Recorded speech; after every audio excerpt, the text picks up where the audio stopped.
Hi, everybody. Great to be with you. Welcome to another Tuesday live stream. My name is Michael Millerman, and we're looking at this article by James V. Schall on the political philosophy of Joseph Ratzinger, published at the Imaginative Conservative in 2023. And maybe some of you know who James V. Schall is. This is the first article of his that I've read, I believe.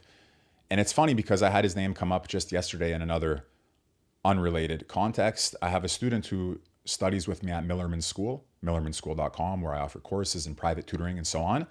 And the student recommended this book right here, The Intellectual Life by Socialism, Its Spirit, Conditions, Methods. And you see there's this new foreword written by James V. Schall. A very nice foreword, apparently an excellent book. A lot of people, after I mentioned that it had been recommended to me, said, oh yeah, this book changed my life.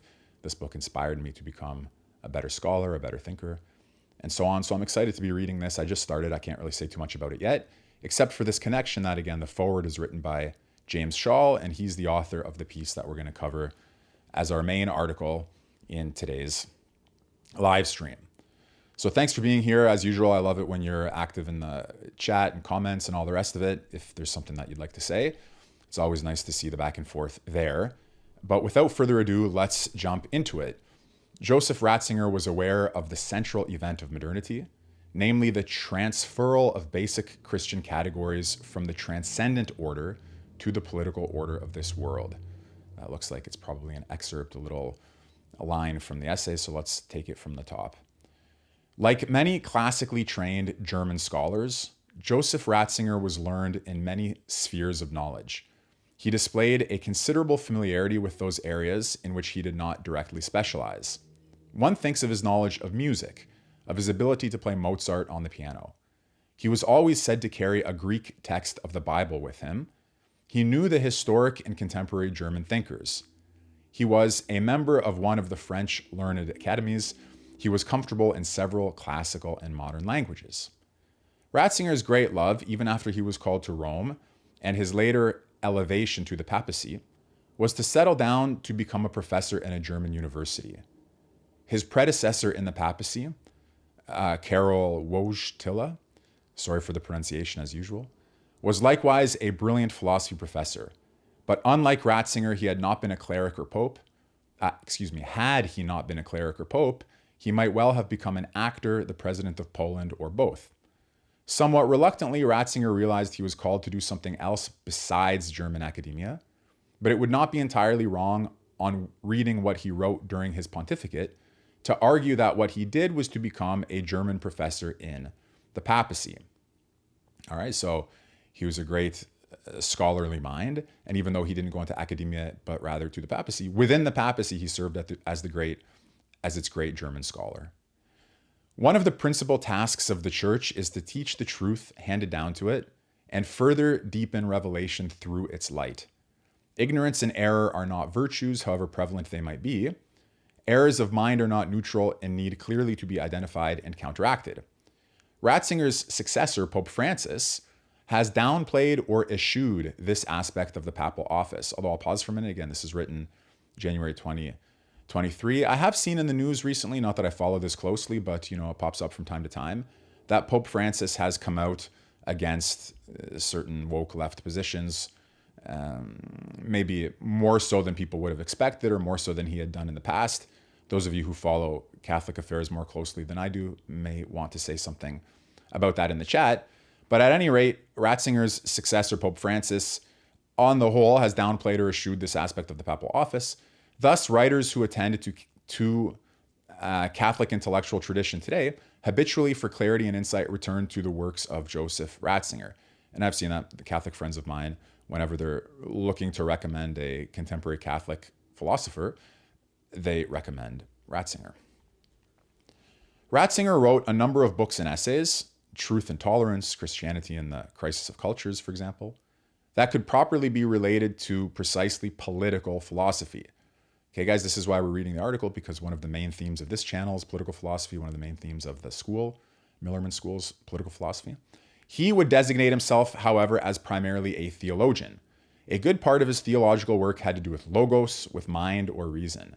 How did it relate to revelation? He was familiar with John Paul II's Fides et Ratio, in which theologians were gently chastised for neglecting philosophy. Errors of mind almost always reappear as errors in ethics and conduct. This general theme here, we're in the old but ever life-giving topic of the conflict between reason and revelation. To what extent a philosopher should turn his attention to theology, and vice versa, to what extent theologians ought to take up the challenge and the promise and all the other resources of philosophy. Or should philosophers neglect theology and theologians neglect philosophy? A major aspect of Ratzinger's work was to show the coherence of reason and revelation. This endeavor naturally referred to the things that are Caesar's and the things that are God's, a gospel phrase that still serves as the foundation of reflection on any political philosophy. Christian revelation was unique not because it affirmed that things belonged to God, all religions did that, but that things also belonged to Caesar. What belonged to what in detail constitutes the ongoing task of both theology and political philosophy in particular circumstances of time and place. So I'll pause here to comment. You guys know there's always the two temptations. One, to separate church and religion so that the two spheres are quite distinct, isolated, and deal with their own realm and subject matter and domain and the rules and expectations and all the rest of it. But another which mixes the two, collapses the two, aims to bring the kingdom of heaven to earth, theologizes the political, politicizes the theological, and marks in general the great return of what we could call political theology. So what belongs to what? Where do you draw the lines? Should you draw them at all? And how do you mix and match them? That constitutes the ongoing task of both theology and political philosophy in particular circumstances of time and place. More and more with my students, I'm seeing now this return of political theology, a desire to re-divinize the ordinary and the mundane, and to think about politics in terms of spiritual beings. Maybe you even saw, to take a somewhat trivial example, well, how trivial it is, I don't know. Maybe it's not so trivial, but when Tucker Carlson was on Joe Rogan, and he can't help but talk about spiritual entities and spiritual powers and spiritual beings at the same time as he's discussing our political leaders' decisions and criticizing what they do and don't do. So that mixture of a language of political life and of spiritual life is, what would you say, resurgent. I'm seeing more and more of it in my little circles. People wanting to talk about mystical, political science and angels and demons and all the rest of it, okay? So you think about that. Political philosophy, quote unquote, is that effort to make clear to the statesman, to the non-philosopher who has the power of life and death, why politics does not embrace everything about human life, even though man is, as Aristotle taught, by nature a political being. Aristotle also taught that politics was the highest of the practical, parenthetically ethical sciences, but not the highest science as such. This ranking was based on the fact that man was not the highest being in the universe. The political order, the order of human doing, of the virtues, was itself oriented to the order of being and its principles. Philosophy, in turn, was open to the whole, to any recognizable reason that might be addressed to it, including revelation. So yes, Aristotle, let me correct. Yeah. Aristotle's Politics, a book that I teach in my school and that you should definitely study, teaches about the importance of the practical sciences, what is the nature of the political science, and so on. But yes, his metaphysics goes above and beyond to consider something higher. And we have the question, what is the relationship between the realm of the political and the realm of the higher, including revelation, as you see in those concluding words of that paragraph, if you happen to be looking. Good statesmen, in turn, recognized that philosophy and religion could and often did produce their own aberrations and extremists. So the common sense protection of the civil society from philosophical and religious ideologues is a legitimate function of political philosophy and everyday politics. Thus, the trials of Socrates and Christ under the laws of Athens and Rome, the best actual polities of their time, presented political philosophy with its paradigmatic beginning. Could the just man live in any existing state? Or I add, political community. Callicles in Plato's Gorgias, now, Plato has a dialogue on rhetoric called the Gorgias, represented the statesman for whom the civil laws reflected the highest good. No transcendent order limited them. Plato's conclusion was that the only just order existed in mind or speech. This view became the basis for recognizing Aristotle's admonition that politics was limited, that our expectations always needed to be, as Leo Strauss once said, moderate. So let's just pause here for a second, review that so we don't skip over it too quickly. You have two figures, Socrates and Christ. They present political philosophy with its paradigmatic beginning. What is the paradigmatic beginning? What is represented by the trials of Socrates and Christ, apparently, on the basis of this paragraph alone? Can the just man, so Socrates is just and Christ is just, can the just man live in any existing state or political community? It seems like the answer, perhaps, is no, because Socrates, who was the justest man in Athens, and Christ, who was the justest man in his time and place, they were both tried, and you know how those stories end, at least in the short term. I mean, Socrates was a martyr for the history of philosophy, and Christ, depending on how you interpret his history, was a martyr for the Holy Spirit on earth. Okay, so they, in some sense, the long arc of their lives show that there was some sort of destiny to their life and death that configured the history of humanity for not hundreds but thousands of years past. But still, if we just isolate what happened here into its narrowly political dimension, can a just man live in any existing state? Or, you know, a way you can put it is that all existing political communities are unjust in some fundamental respect, and only the life of the private man can be truly just. But then the life of that private man is going to run against the grain of the political life of the existing political community, because he's not going to tolerate its instances of injustice. And that's going to make him an enemy of the state. And as such, he will be tried and killed. So Plato's conclusion, to repeat from this paragraph, was that the only just order existed in mind or speech. In other words, in Plato's Republic, you have a just city, but it's the city in speech.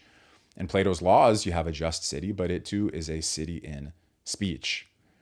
And why do we need to have a city in speech? Because we want to display what justice would look like in a political community, but you can't point to any actual political community and show it, because every actual state is unjust in some fundamental respect. So you should moderate your expectations from politics. Don't have, as Leo Strauss also said, visionary expectations for what politics can deliver. Strauss, in fact, said, this is me commenting, this is not in the article, okay? Strauss said that we should avoid two temptations: unmanly contempt for politics and visionary expectations from politics. So you find the middle ground. Don't try to get more than politics can actually deliver, and it can't deliver heaven on earth. It can't deliver justice on earth. And you learn that through the trials of Socrates and Christ. Okay, now I return to the article. By the way, I encourage those of you who have something to say about these reflections to chime in the comments or in the chat. In these reflections, James V. Schall continues, I'm particularly interested in Ratzinger's contribution to political philosophy. He had much to say about what we might call ordinary politics, that is shot through with contemporary issues of elections, constitutions, vices, war, and peace. He understood the Christian background to Europe and what its loss means. Of war, he wrote in true Augustinian terms, the world has always been torn apart by wars and catastrophes, and nothing allows one to hope that, for example, perfect peace will manage to erase the watermark of all humanity. This passage on war alone is enough to remind us of how aware Ratzinger was of the central event of modernity, namely the transferal of basic Christian categories from the transcendent order to the political order of this world. The goals of Christianity were replaced by a subtle parody of themselves, now seen as political events and technological developments in this world. When man came to consider himself the highest being in the universe, replacing God, politics became the highest science, just as Aristotle had expected. Everything became politicized, including the Christian message itself. By the way, those of you who did listen to Tucker Carlson's interview on the Joe Rogan Experience, do you remember what he said about this? When did man come to consider himself the highest being in the universe? replacing God. That's in the first 10 minutes or so. Tucker Carlson has something to say about that. He says, all previous human societies had believed that man lives in a continuum with divine and spiritual beings, which, by the way, I just I've just been reading. It's called The New Science of Enchantment. And it makes that case, okay, that all societies everywhere had treated human society on a continuum with divine and spiritual beings. And even if the human society was egalitarian, it saw itself in a hierarchical relationship to the divine world, and it also saw the divine world itself as hierarchically structured. Okay, interesting and good book. But things changed. And when did things change for Tucker Carlson? They changed, I think he said, with the dropping of the bombs on Hiroshima and Nagasaki. Another topic that's been discussed on social media lately that you may have some opinions about. I posted a good old video by Bill Whittle making his case that was a completely justified and good and correct and proper move. But Tucker Carlson said what he said about it, and this shows you, okay, it's all one big conversation, all right? Everybody's trying to understand, what is the world that we live in? What has happened to the world that we live in? Have the gods fled? Are there any gods? Is there a single God? How do we orient ourselves morally in a political plane and ethically in society? What's the nature of justice, violence, oppression, all the rest of it? I mean, it's one big conversation, and different people have their different starting points and ending points. And here we're looking at one that takes Christianity as key, but modernity has transferred Christian categories from the transcendent order to the political order of this world, and that's a problem. Everything became politicized, including the Christian message itself. Ratzinger's book, Eschatology, Death and Eternal Life, details, I moved my screen, I'll put that back. Details the transference of the notions of heaven, hell, death, and purgatory to become, through technology, ecology, and politics, projects of man in this world for its own self-salvation. Ratzinger put it this way in the 1988 Congregation for the Doctrine of Faith Instruction on Christian Freedom and Liberation, quote, "Since that time of Luther and the Enlightenment, many have regarded future history as an irresistible process of liberation, inevitably leading to an age in which man, totally free at last, will enjoy happiness on this earth." For Ratzinger, what this position implies is that the ultimate intelligibility of modern culture lies not in science or politics, but in a theological deviation. So if you were to say, what characterizes modernity?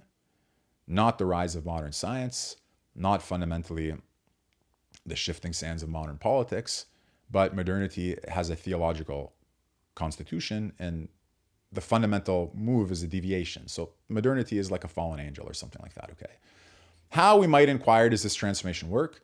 What Ratzinger has done, especially in his great encyclical Spe Salvi and in his Regensburg lecture, which we should probably cover on this channel, okay, I've read and discussed privately, but it would be worth, I think, reading for you, for sure, and for me on this channel, probably, a Regensburg address, a Regensburg lecture. What Ratzinger has done is to explain how the content and drift of modern thought, once the primacy of God in nature and human nature is rejected, takes up Christian doctrines to transpose them into political projects. Thus, the final end and happiness of man itself is taken from Greek and Christian sources. Thus, the final end and happiness of man, itself taken from Greek and Christian sources, is not rejected. It is reformulated as a goal for the collective human race to be achieved down the ages. Morality, always itself directed to a final end, is now adjusted in terms of this new end.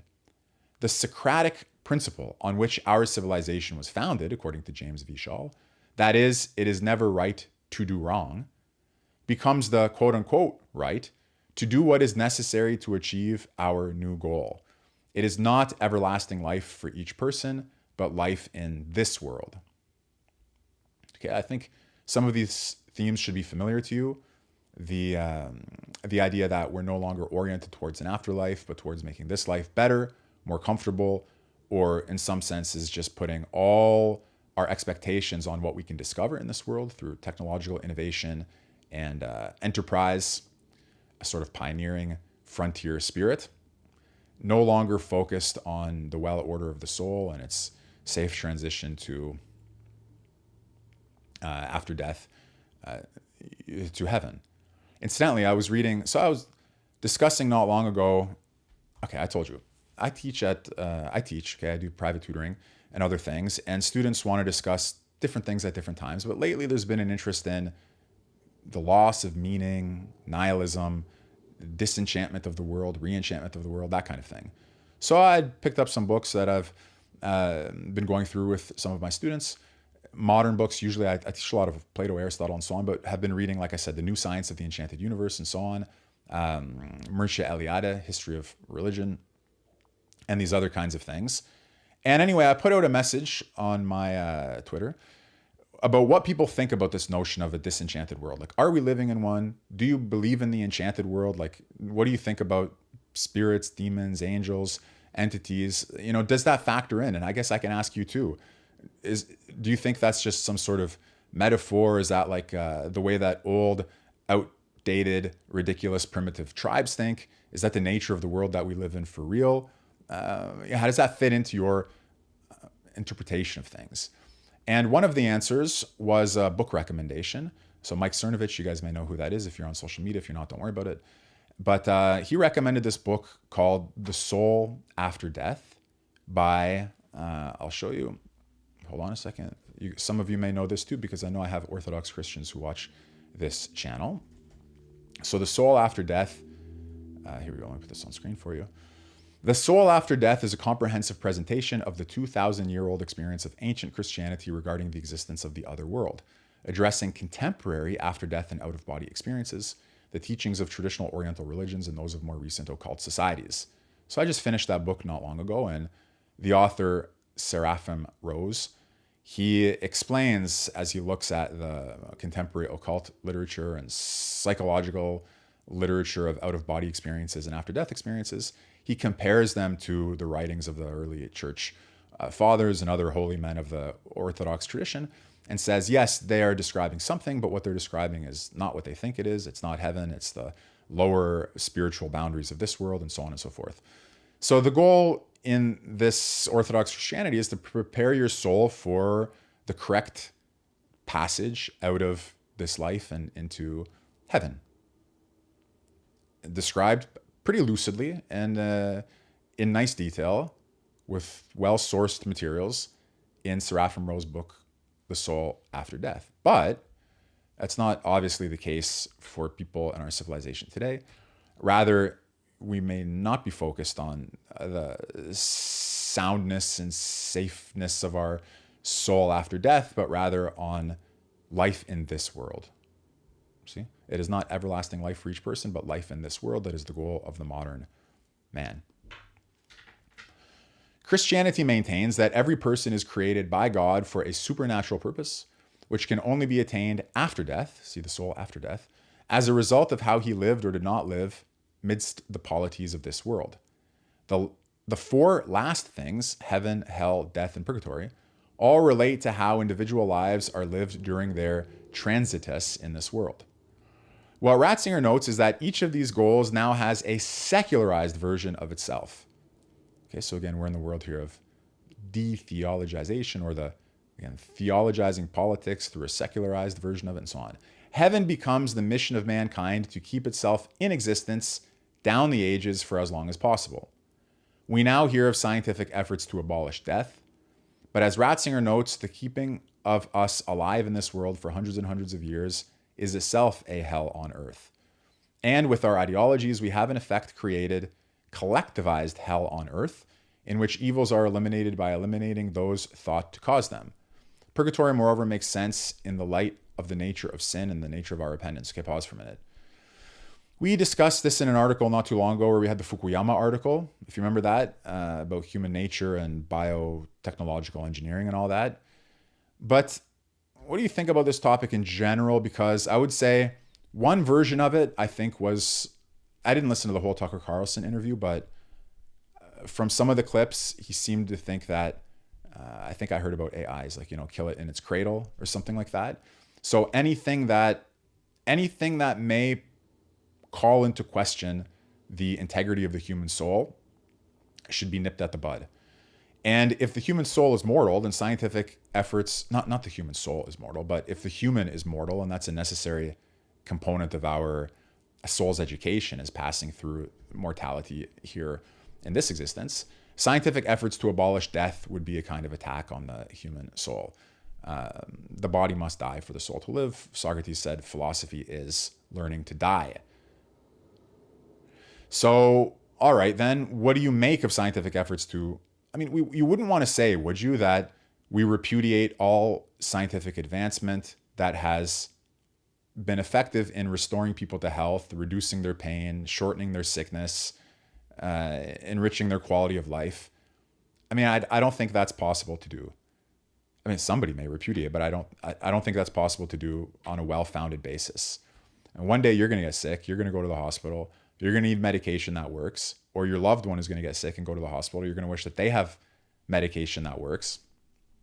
And why shouldn't science be helping to abolish sickness, pain, the kind of pain that's not an inevitable part of mortality, but that can actually be bypassed? Not long ago, I had a hip injury. As I've mentioned on this channel, I started training jiu-jitsu like a year and a half ago. So I've started getting some kinds of injuries I didn't have before, but I had a bit of a hip injury and I was limping. It was very uncomfortable. I didn't like it. I felt like an old man.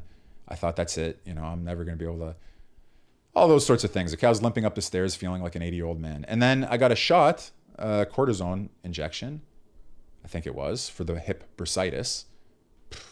Over and done with. Okay, walking completely fine, no more pain. Everything's back to normal.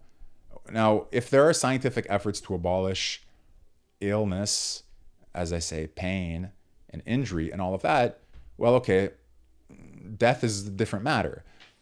I think that's fair to say.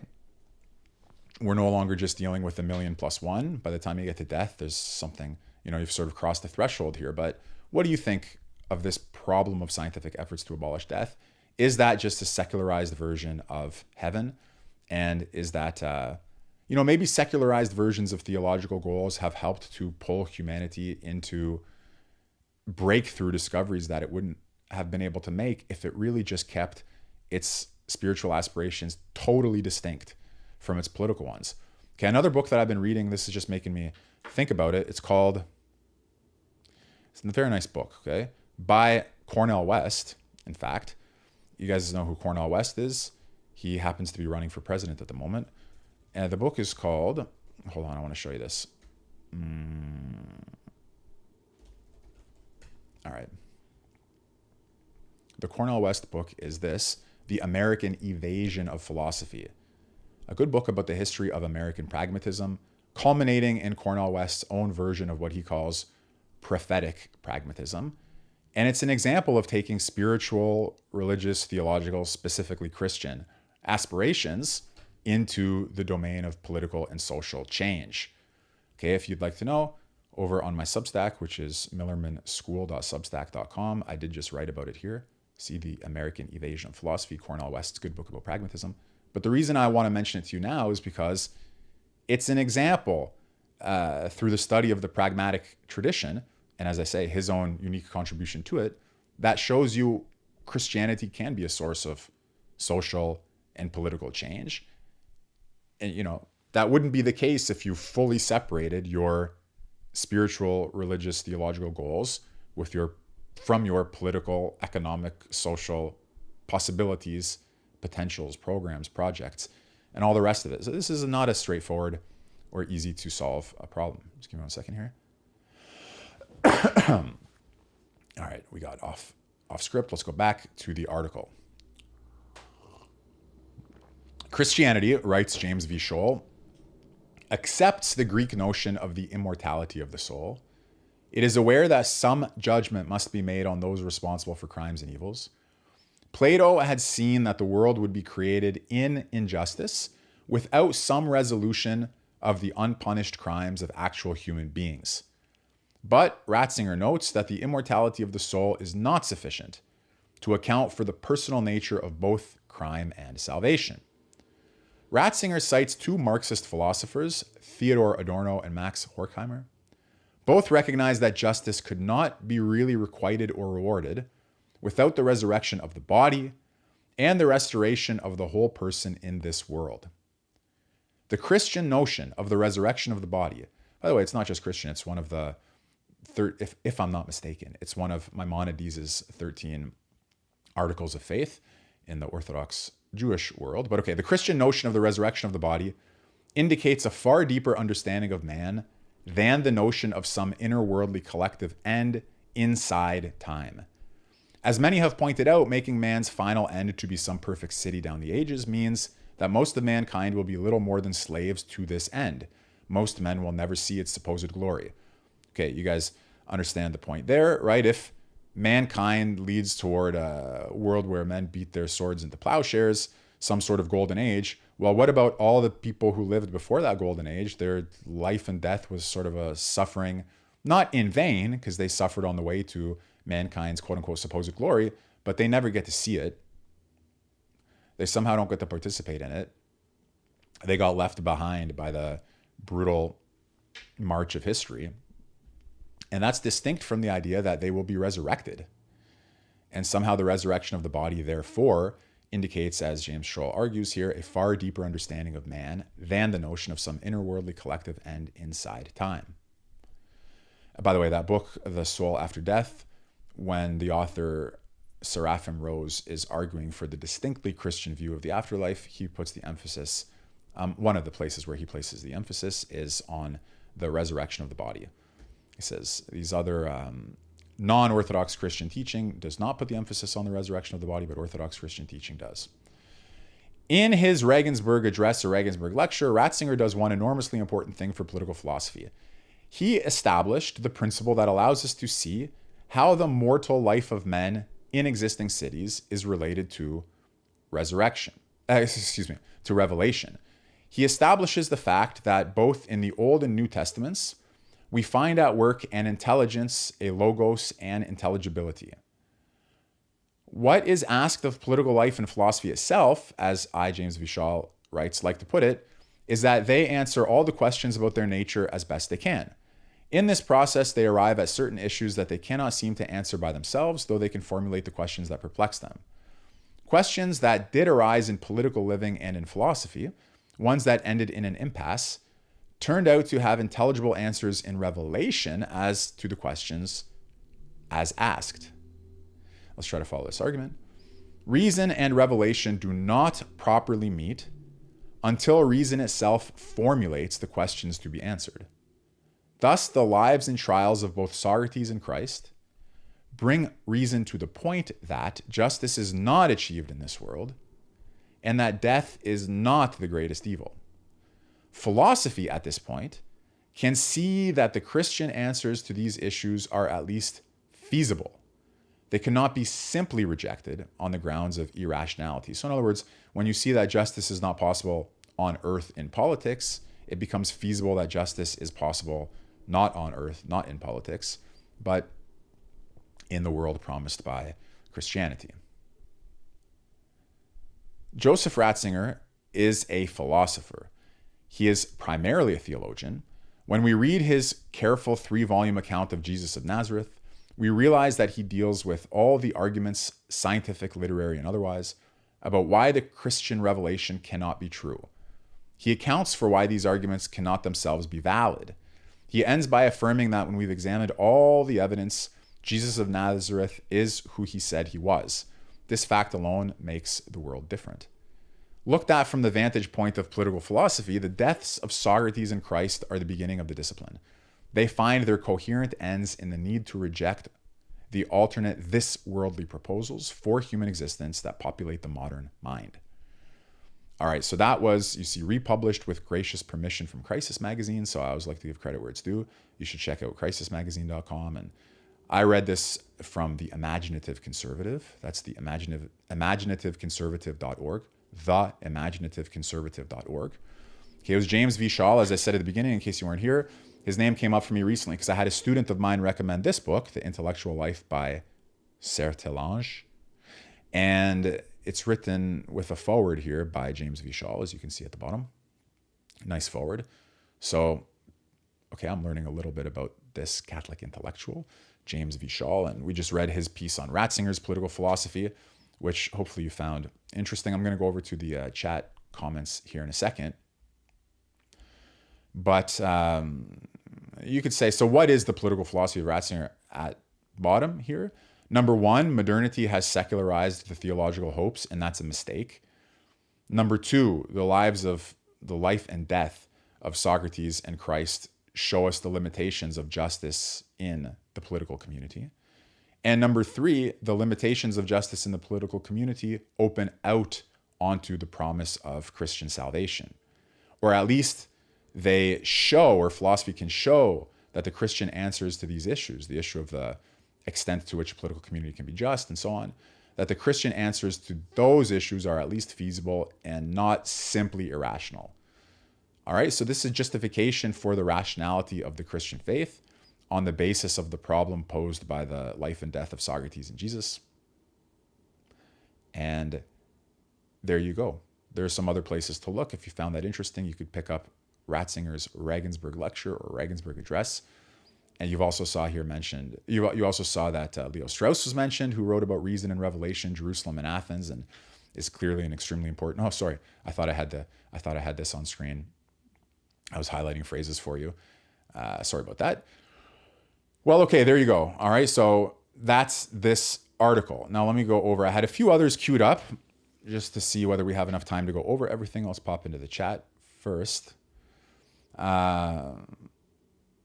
Yes, I'm back. I'm trying to live stream regularly on Tuesday mornings. Okay, so I'll do what I can with that. I'm going to try to publish more videos on the channel generally. So that's why you'll see I had the Evola 11 points video come out not long ago. I'm planning to do a video on Dugin and Evola this Friday, and hopefully streaming regularly on Tuesdays. What do we have here on post-humanism? So this is why post-humanism is in vogue. If we can't make the human immortal, we will have to transform ourselves into something beyond, destroying our old identities in the process. Yeah, I think that's a big part of it. Nazi, I'm a Jew myself, but a tad self-hating at the moment, etc. Okay, then some Russian cosmists have that notion that everyone from the past must be resurrected. Yeah, in order to live in the real communist paradise, overcrowded, of course, leading to space exploration. I do have a video on this channel. If you look up Millerman Russian Cosmism, I think you'll find it. And that was a little review of a book. Hold on a second.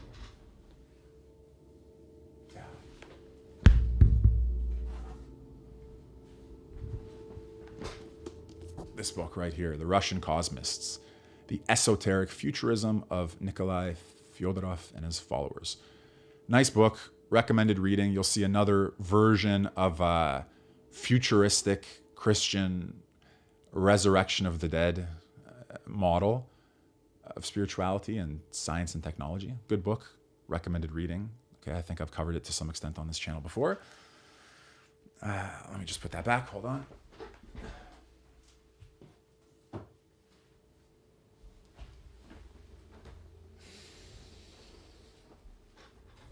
Okay, so, well, let's continue then with another article. So this one I haven't read yet. I just have it queued up. This is from Jacobin, a leftist magazine. We've got Christianity, Morality, and Socialism. March 31st, 2024. So less than a month ago. By Dustin Guastella. Jacobin again, so everybody knows where to find these things if you want to, jacobin.com. And let's see this. So what are we dealing with in this article? I had it queued up, haven't read it. Let's take a look together. Christianity is having something of a moment. Okay, so this is to the point that I was making as we covered the last article, the return of political theology, the return of an interest in spirituality. Okay, more and more talk about politics in terms of spiritual, theological, and religious entities.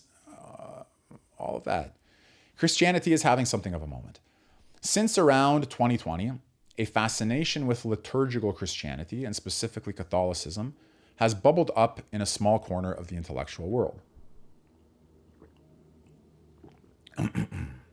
That year, The Lamp, a magazine best described as a Catholic version of The New Yorker, debuted. In its pages, you can find unlikely authors like the Italian Marxist philosopher Giorgio Agamben, which, by the way, we have also covered on this channel before a little bit, and the socialist essayist Sam Kriss. In 2022, Compact magazine was launched by a pair of traditionalist Catholic writers who also recruited a slew of left-wing columnists. And guys, you should check out The Lamp, check out Compact. I did publish when Alexander Dugin's daughter was killed. I published a piece in Compact. You can look at that if you want to know more about what I wrote, but just more generally, check that place out. In 2022, Compact was launched. Soon after, the New York Times ran a column entitled, "New York's Hottest Club is the Catholic Church." While the headline was a joke, the claim was not unfounded. Curiosity about the church, even from secular and economically progressive quarters, seems to be on the rise. A recent Catholic-inspired economic manifesto, Cathonomics, was hailed by the renowned progressive economist Jeffrey Sachs. And Pope Francis himself met with a group of Marxists to discuss how socialists and Catholics could work together to promote the common good. Hold on. I just want to check this out because I hadn't heard of Cathonomics before. What are we looking at? It's a book, 300-page or so book. Whatever. Hang on a second here. Yeah. I don't know. It's a long manifesto, 350 pages. Call it a book. Pope Francis himself, okay, we read that. Whatever else results from that endeavor, it has so far produced a photo of the Marxist philosopher Michael Lowy shaking the Holy Father's hand. Neither of them appeared to erupt into flames. Consider also the publication and reception of the 2019 book Dominion, How the Christian Revolution Remade the World. The author, popular British historian Tom Holland, makes the sweeping claim that virtually all that we understand to be part of the rational, scientific, and progressive worldview, including the very concept of secularism itself, is the direct product of the Christian Revolution. The book was a hit. Beyond commercial success, it was a critical accomplishment. The left-leaning critic Ed Simon found it somewhere between unequivocally correct and mostly convincing. Terry Eagleton, a Marxist and a Christian, at The Guardian says he is surely right to argue that when we condemn the moral obscenities committed in the name of Christ, it is hard to do so without implicitly invoking his own teaching.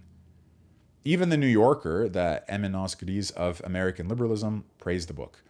Not bad for a 624-page tome on the 2,000-year history of Christendom. Has anybody read that? Dominion, How the Christian Revolution Remade the World.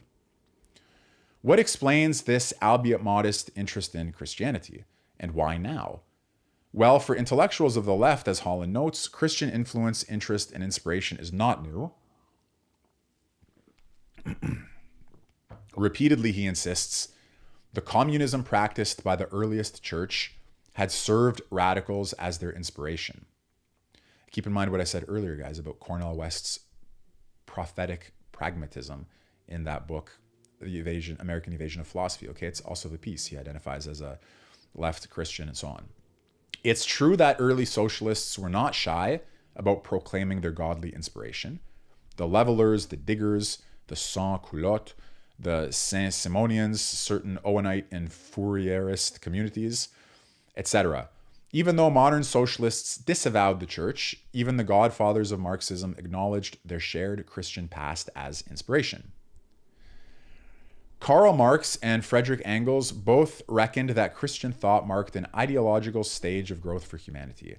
After them, Kautsky argued that Christianity was a proto-socialist ideology and acknowledged reverently the debt that scientific socialism owed its ancestors. And Vladimir Lenin is said to have expressed a not insignificant admiration for the radically egalitarian Anabaptists who led the Munster Rebellion. Okay, so we're talking about the relationship here between Christian thought and leftist thought. Opponents of socialism have also long spotted the family resemblance. Oswald Spengler claimed that Christianity was the grandmother of Bolshevism, while Nietzsche had it that socialism was a despicable residue of Christianity. The self-proclaimed super-fascist Julius Evola attacked both socialism and Christianity for their shared commitment to progress. Although I should add, if you watched my last video on Evola's 11 points, he does say that he can imagine the Catholic Church being the repository of traditionalist spirituality, not as it currently is, but as it could be. Meanwhile, to continue with the article, the entire history of socialism is littered with moments where the prodigal son returns to the mother church, especially in times of turbulence and trouble. From the German-American theologian Paul Tillich, who sought a unity between Christianity and socialism, to the French workerist Simone Weil, who sought to marry Catholic truth with the science of historical materialism, to the Polish intellectual giant Leszek Kolakowski, who shocked the communist establishment with his declaration that Christ cannot be removed from our culture, from the Slovene Catholic socialists of the 1940s to the Latin American liberation theologians of the 1960s, the fascination between socialists and Christianity is hard to ignore. More recently, Marxist Lacanian philosopher Slavoj Žižek made the case why the Christian legacy is worth fighting for, while French Maoist philosopher Alain Badiou wrote a book about St. Paul. We could name dozens more examples, like I gave the example of Cornell West, but the trend is clear. Socialists often find reason to turn or return to Christianity for answers to certain questions. Now we move to the next part of this paper called The Shared HQ of Western Communism and the Church. Just going to pause here to have a little drink. Thank you for being here with me. Appreciate it. Hope you're enjoying these articles on a lovely Tuesday morning. In 1973, right under the Vatican's nose, the leader of the Western world's largest communist party announced the historic compromise. Locked out of power by the NATO-backed Italian establishment, Enrico Berlinguer sought to change his fortunes by allying with his country's largest Catholic party. But seeing the move as hardened realpolitik sells it short. In one telling, the compromise had nothing really to do with ideology. It was a simple electoral calculation. And yet, both the Soviet Union and the United States vehemently opposed the union of Catholics and communists. On one trip to Bulgaria, Berlinger, guys, once again, as always, sorry about pronunciation, was nearly killed in a strange auto accident that he was later convinced was an assassination plot. Still, he was sure that the Catholics and communists had found in one another a considerable degree of common interest, especially in their shared critique of a rising liberal individualism. Okay, so Catholic communist alliance against rising liberal individualism. Closing in from above in the form of a new mass consumerism, and from below in the form of the rising youth culture, a radical ideology of the self threatened the staid conformism of post-war social democracy. For Berlinguer, that also meant a threat to social solidarity itself and even the pursuit of historical progress. Socialism of the post-war era could be credibly accused of reducing man to his functions and thereby reducing materialism to mere economism. Successful social democratic governments offered to raise wages, increase the consumptive power of the working class, and extend the social welfare programs, rinse and repeat. But this person, Berlinguer, feared that as the post-war moment came to a close, malaise, anxieties, frustrations, drives to despair, individualistic withdrawal, and illusory escapism would characterize the social landscape. Mere economism wouldn't cut it. By the way, this idea here that the limits of economism, the limits of just relying on wages, consumption, welfare, it's also a theme, if you remember, in the beginning of Peter Thiel's essay, The Straussian Moment, where he says that the Western world, in effect, thought that they could neuter the terrorist threat of anti-Western regimes by sending them enough money. And nevertheless, you had a West-educated, pretty wealthy figure named Osama bin Laden who showed that economism just doesn't cut it. So in Peter Thiel's essay too, you had the return of political theology and all the problems associated with it. The church also recognized these tendencies in modern life, and a consistent and steady drumbeat of criticism of the new consumerism, the new narcissism, and the new forms of despair began to emanate from the Vatican. For Berlinguer, whose wife went to daily mass, there was a potential for genuine symbiosis. His aim was to bring about collaboration among the great populist currents, socialist, communist, Catholic. He argued that the moral question had become the leading political question of the day, and that the answer to it would determine the future of socialist politics. Okay, hold on. Someone's correcting my pronunciation in the chat. Berlinguer. Is that better? I'll do my best. He must have stumbled onto something. During the period of the Compromesso Storico, the Italian Communist Party reached its apotheosis, winning over more than a third of the electorate, the highest vote share of any communist party in any capitalist country anywhere in the world. Yet, Berlinger was not without critics. Far left-wing groups in the Operaismo tradition accused him of selling out to the conservative Christian Democrats, foreclosing the possibility of a more radical rupture with the conciliar elements in Italian society.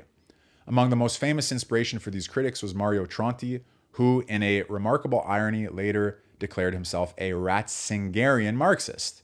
Nice, huh? We just read about Ratzinger. Okay, now we have a connection with this article, which I hadn't planned for, and so on, as a way of demonstrating his support for the supposedly arch-conservative Pope Benedict XVI. Nonetheless, Berlinger was indisputably the country's most beloved politician. Alas, on March 16th, 1978, the whole project crashed to a gruesome end when the left-wing terrorists of Brigade Ross kidnapped Aldo Moro, the moderate leader of the Christian Democrats. 55 days later, his body was found in a trunk riddled with bullets. It was a brutal answer to Berlinger's moral question. Okay, so this project of a reconciliation between the Christians and the communists doesn't work. He's accused of selling out to the Christian Democrats, and the leader of the Christian Democrats is shot up and killed. In 1991, the once mighty Communist Party split. The largest party that rose in its place modeled itself after Bill Clinton's Democrats. Shortly thereafter, Silvio Berlusconi remade the entire country in a mold that could hardly be described by anyone's conception as moral. Communism fell, and then Catholicism. Today, no one believes in much.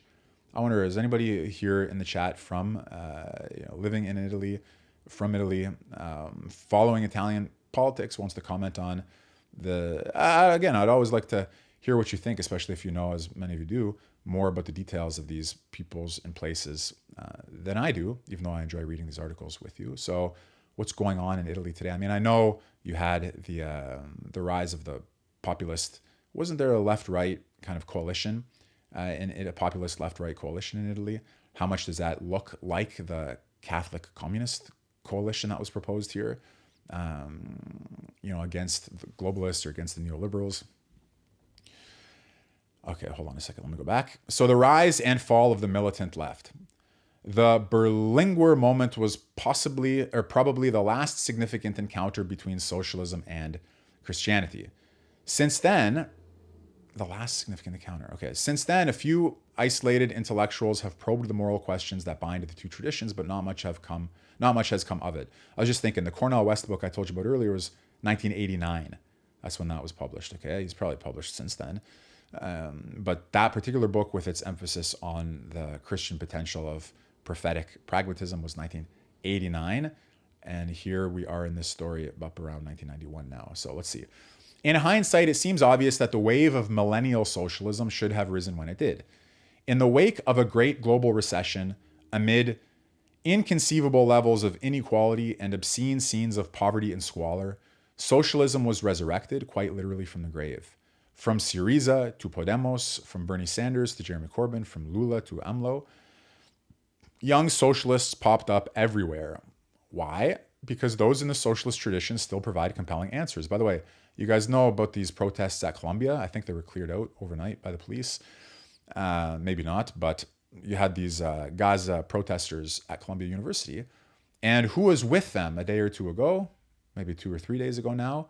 Why, Cornell West himself. Okay, the author of that book on American pragmatism, himself a Christian Marxist, was there with the student socialists protesting for the rights of the oppressed everywhere, et cetera, et cetera.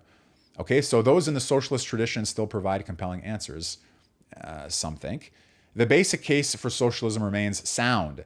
Oh, okay, we're reading this in the Jacobin. You may not agree with that, but we're going to take the author's position and try to see what's the kinship between the socialist and the Christian traditions here. So the basic case for socialism remains sound. Could it be that the same is true, albeit in very different ways, for Christianity? A recurring story among some of the socialist or formerly socialist writers who have found their way to or back to the church is that they found something profoundly wrong in the left of their time. Not merely programmatically wrong, as in advancing the wrong set of policies, nor socially wrong, as in representing the wrong voter base, nor even ideologically wrong, as in advancing an inadequate theory, but ethically wrong. A big void where a moral theory was supposed to be. If millennial socialism succeeds in nothing else, it certainly succeeded in nothing else. It certainly helped suppress the selfishness, atomization, and alienation encouraged by the dominant market culture. It provided for a time a haven in a heartless world. But in 2020, that all came to an end. Leftism came to be associated less with the lofty ideals of socialism and more with the grubby partisan resentment, or even ressentiment, that characterized liberal politics more broadly. The vicious proletariat, let me take a drink of my coffee, make sure I'm reading everything correctly. The victorious proletariat failed to arrive at the ballot box again, so we took comfort in the rage of the streets. Okay, I guess that's what the BLM riots and all that. The capitalist class proved to be too difficult to challenge, so we bashed the cops instead. Okay, all cops are bastards, you remember that. On the streets of American cities, and defunding the police and all the rest of it. Determining universal collective needs and how to provide them seemed impossible in this landscape. So we championed the pursuit of infinite individual wants and called it doing socialism. Not coincidentally, it was around this time that activists started wanting to abolish everything. The mantra seemed to be, if it makes our political enemies really mad, it must be really good. Okay, so it's sounding like a criticism here of those 2024, of the implicit, I'll say, moral direction of the 2020 rioters as something being seriously lacking. But let's see here. Let's see. The Great Awakening, in respect, was a kind of Christian tent revival without Christ, but with a well-funded clergy, of course. Love of the victim manifested as a fervent anti-racism, stewardship of nature turned into celebration of individual acts of eco-terrorism, and all heretics were viciously condemned. Okay, guys, don't you agree that that's what happened? To some extent, that's what it was like, and this is a pretty decent description, right? Heretics were condemned, stewardship of nature was acts of eco-terrorism, love of the victim became not just a fervent anti-racism, it became, something much worse than that. And wherever that pseudo-Christian spirit didn't prevail, nihilism did. All right, so we found ourselves between the pincers of nihilism and pseudo-Christianity.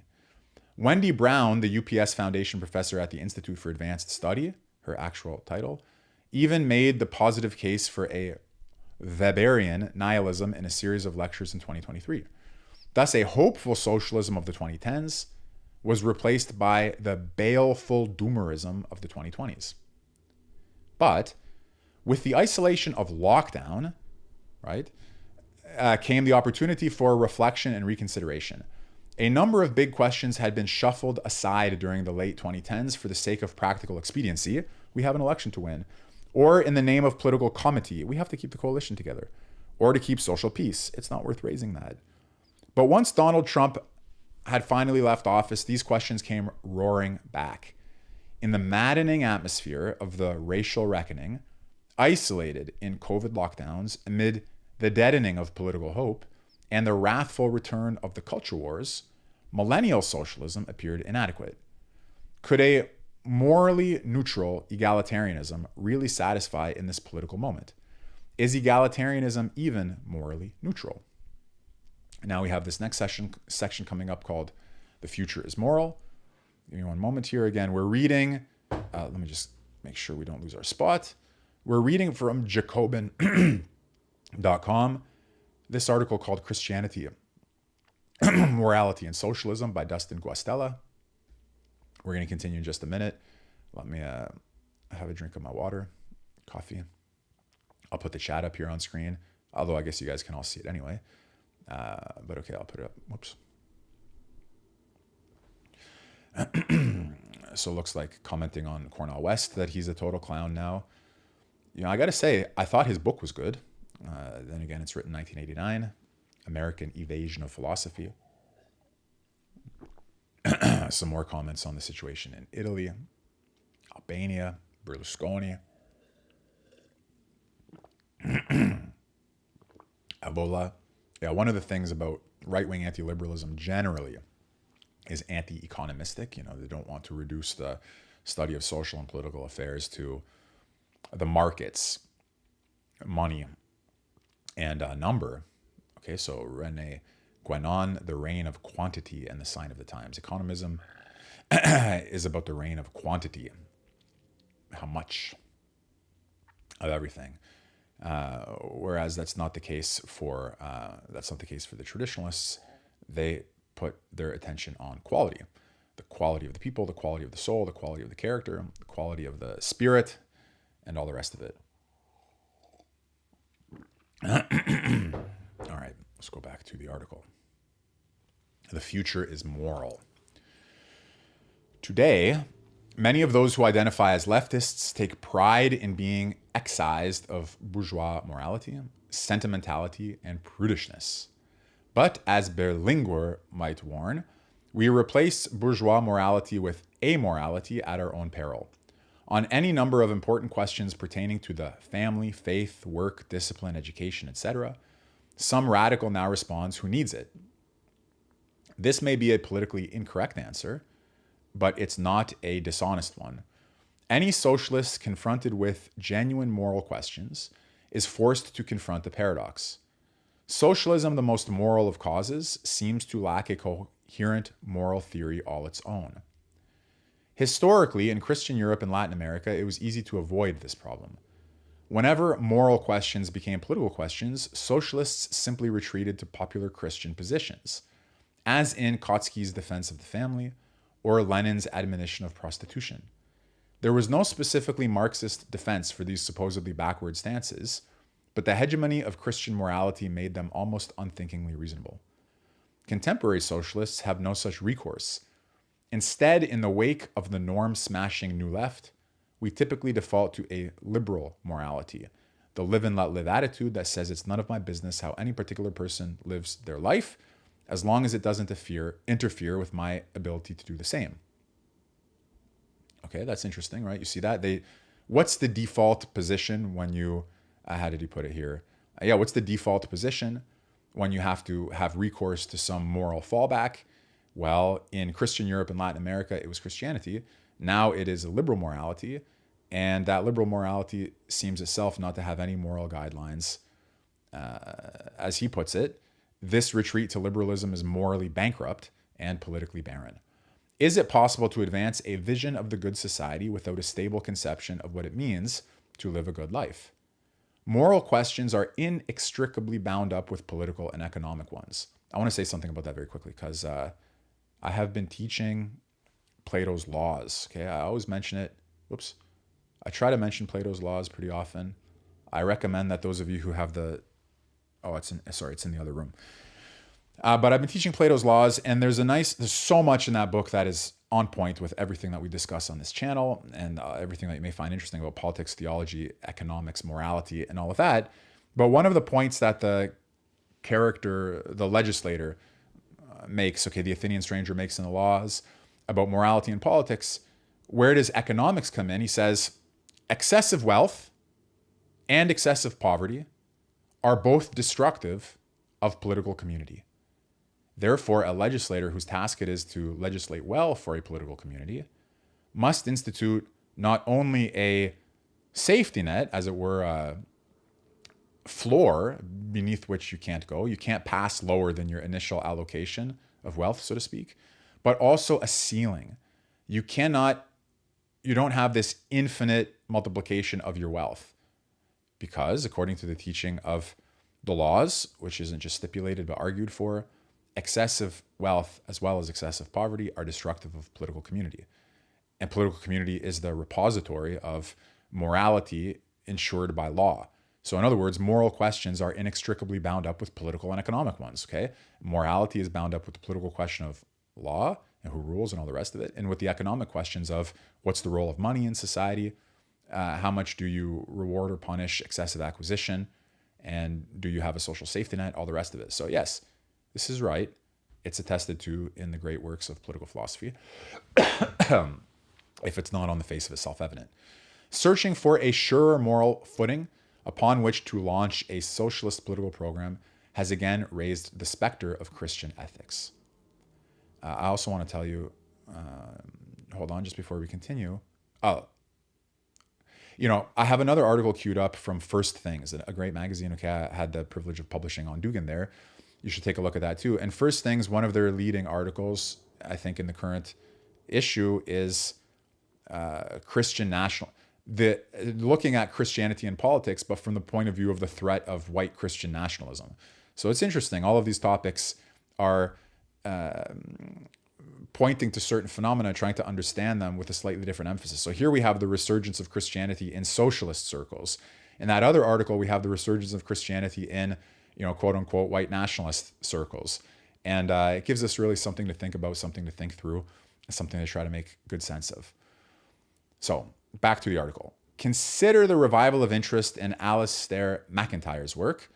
An intellectual biography of the 95-year-old philosopher was first translated into English in 2022, then reviewed positively that year in Jacobin, of all places. Meanwhile, this year, MacIntyre was profiled in the left-leaning London Review of Books by an editorial board member of the journal Radical Philosophy. MacIntyre was, in the late 1950s and early 1960s, a dazzlingly brilliant young Marxist intellectual. He wrote Marxism and Christianity when he was only 23, advancing the argument that Marx was not simply influenced by Christian ideas, but actively imbued his theory with a Christian ethos. Later, MacIntyre made his name professionally with the breakout After Virtue in 1980, a book that looks squarely at the moral vacuity of modern liberal democracy. Shortly after its publication, he converted to Catholicism. MacIntyre's political legacy has been hotly debated. Is he a right-wing communitarian or a Marxist wolf in Pascal Lamb's clothing? But the sudden resurgence of his ideas does suggest that the moral hole in the middle of socialism yearns to be filled. Liberalism has no answers. This is another common theme. A lot of people now, you know that, right? Dugin, Schmidt, Evola, traditionalism, right-wing anti-liberalism, left-wing anti-liberalism. Okay, there's a real dissatisfaction with the idea that liberalism can provide direction or can provide, as stated here, answers.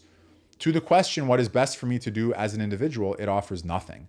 And when asked what is best for us to do as a society, it simply shrugs. And I add here, in contrast to the view of classical political philosophy, which has to answer the question, what's the best life for the human being? And what's the best life for the political community? The best life and the best regime. Those are the two questions of classical political philosophy, the best life and the best regime. And yet liberalism, according to this presentation, can't say anything about either of them. In theory, the former question is meant to be left to the realm of the private and the latter to democratic deliberation. In practice, however, both are ultimately decided by the market. To surrender moral questions to liberalism, then, is to surrender social questions to the market. And worse, to surrender political opposition to market morality, to the opportunists of the reactionary right. Okay, so now you remember that we're reading Jacobin, right, where the right is obviously going to be characterized in such and such a way.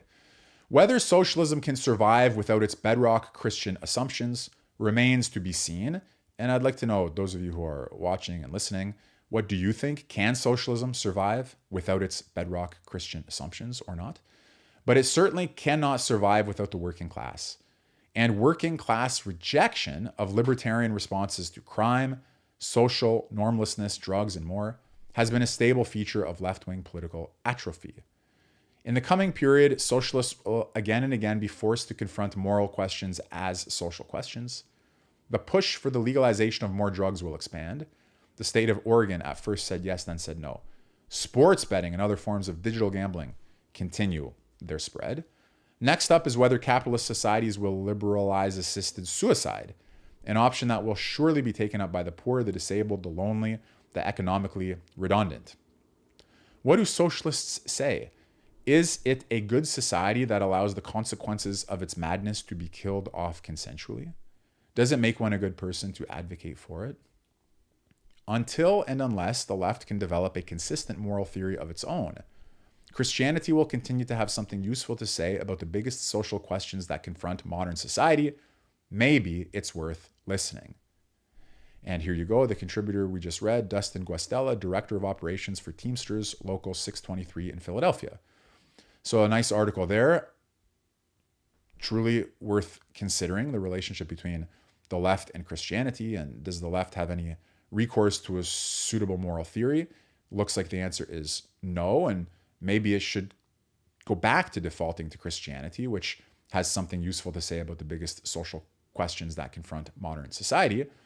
And yet, we have the difficulty that, as we just saw, how much can Catholicism and communism be made to stand hand in hand? Well, okay, we saw an example of a communist and the Catholic standing hand in hand and nothing falling apart. That was mentioned earlier in the article, but neither of them appeared to erupt into flames when the Marxist philosopher Michael Lowy shook the Holy Father's hand. But how workable is that combination? I mean, I have to say, I can't say too much about Cornell West, because on one hand, I watched one of his speeches where he said he loves Leo Strauss because Leo Strauss loves the life of the mind. I can't help but respect that. And then he said that's the end of his love of Leo Strauss. That's where it begins and ends. And I have to tell you for the third or fourth time now that his book on pragmatism is very good. And his thought of using Christianity to inspire social reform is, I think, on point with this article. And yet, you do have to wonder, is that a workable solution? Is that a desirable solution? I mean, are you not back? When you view this kind of argument from the point of view of the right, what can you say? Is there a certain sort of a Christian communist national Bolshevism? Or what's the right sort of combination of elements here that allows you to preserve, those of you who have rightist inclinations, with the idea of the virtues of left-wing anti-liberalism? So I once wrote an article that you can find at IM1776 called The Virtues of Right-Wing Anti-Liberalism. But maybe it would be worth supplementing that with an article, or at least some thoughts on the virtues of left-wing anti-liberalism. But okay, so that was that. Now, a good article, okay, Jacobin.com. And I do recommend, if you, I think it's true of some of the people who watch this channel that you identify yourselves as being on the right, or you're more interested in right-wing thought as a rule than left-wing thought. But you should look anyway, at places like Jacobin, Jacobin.com, and other resources, because you often do find intellectually provocative and insightful analyses coming from the left. I would hope that's needless to say.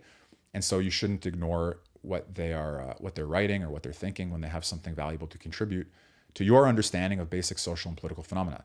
Now, another article I had queued up, although I don't think I'm going to read it, but we might read something in place of it. I'll do this on another stream. It's just slightly off topic. Well, is it? No, it's not slightly off topic. You know what? Let's stick with it. The reason I'm wavering is because as I was preparing, so this is First Things. Okay, this is Matthew Rose, who himself has a nice book on right-wing anti-liberalism. He's got this piece called The Suicide of the Radical Right, which I wanted to cover with you. But I noticed that there's also that piece on the rise of a kind of Christian nationalism in First Things, and I thought maybe that would be more on point. Give me 1 second. I have, for some reason, my windows are kind of operating slowly here, whereas I want to queue something up and show you. How's this stream coming through? Is it okay? Is anything stalling? Because again, something's working kind of slow on my end. Let me just pull up this other article so you can at least see it. Maybe we'll decide together which one to read. I'll probably just read the one I had queued up, but I want to show you anyways. So here's First Things. Okay, firstthings.com. And you'll see they have an article called, here it is, The Myth of White Christian Nationalism. And maybe that would be interesting to read as well. Although that's from the print edition, it's probably not online. Let's just, okay, fine. We'll stick with the originally scheduled programming here. We'll do The Suicide of the Radical Right. And then I think that'll be the end of our live stream for the day. Bear with me as I get this queued. Here we go. Suicide of the Radical Right. Again, Matthew Rose, you can look him up. He's the author of a nice book on right-wing anti-liberalism. this came out April 2024, so we're right in a contemporary piece of writing. And let's go over it. Okay, I think we are actually on the exactly right topic with this piece. So we had to review Ratzinger's Political Philosophy was our first article. Christianity, Socialism, and Morality, that article from the Jacobin we just finished. And now we turn to Suicide of the Radical Right by Matthew Rose. On May 21st, 2013, the French writer Dominique Venner took his own life in front of the main altar of Notre Dame Cathedral in Paris. Venner was 78 years old when he put a handgun into his mouth and pulled the trigger. He left a note on the altar to explain his quote-unquote gesture, which took place before nearly 1,000 church visitors. After declaring his soundness of mind and expressing regret to his wife and 5 children, Venner wrote that he offered his life as a sacrificial protest to awaken Europeans to a civilizational crisis. Some of you may remember that if you were reading the news, especially the right-wing news in and around that time. But I have to add, doesn't this remind you of anything more recent? I mean, you've had 2 acts, I think, in the last 4 or so weeks of self-immolation. Have you not? There was the one recently by the Trump trial and the other one. So, boy, okay. Here you had the gesture of committing suicide in the cathedral. Recently, we have had the people setting themselves on fire. I don't know how far that kind of messaging goes, but let's see. So he wrote, "I love life and expect nothing beyond other than a perpetuation of my race and my mind. However, in the evening of this life, in front of huge dangers for my French and European country, I feel the duty to act so long as I have strength. I sacrifice myself to break the lethargy that has overtaken us. I offer my life as a protest. While so many people are slaves of their lives, my gesture embodies an ethical will. I give death to myself in order to awaken slumbering consciences. I protest against the poisons that are destroying our identity and the foundation of our civilization." Just before I continue the article, I have to say something else about this, which is that, you see, Venner committed this act when he was 78 years old. Now, the other people recently, I think, who did the self-immolation, they were younger. They were probably in their 30s or 40s. You do have to think. The reason I think about this is because Socrates, too, when he committed suicide by cop to a certain extent in his 70s, and he also did it as a civilizational martyr, a martyr for philosophy. You just have to think about that, okay? Because there's an account in Xenophon of Socrates' reasoning. He said, it's not so bad for me to die in my 70s as a martyr for philosophy. But okay, Venner was 78 years old when he put a handgun into his mouth and pulled the trigger, and we just saw that he did it to awaken slumbering consciences, a gesture that embodies an ethical will. Venner's writing in the weeks before his suicide left little doubt as to the nature of his concerns. In early May, France had been convulsed by protests over the legalization of same-sex marriage and debates over growing numbers of immigrants from the Maghreb and sub-Saharan Africa. For Venner, new conceptions of marriage and citizenship were alarming signs that the country had reached a state of cultural emergency. Already uncertain about its national identity and ashamed of its colonial past, France seemed in Venner's mind to be welcoming its own extinction. There exists no historical example of a civilization pushing to this point a refusal to survive and a desire to eliminate itself, he solemnly explained.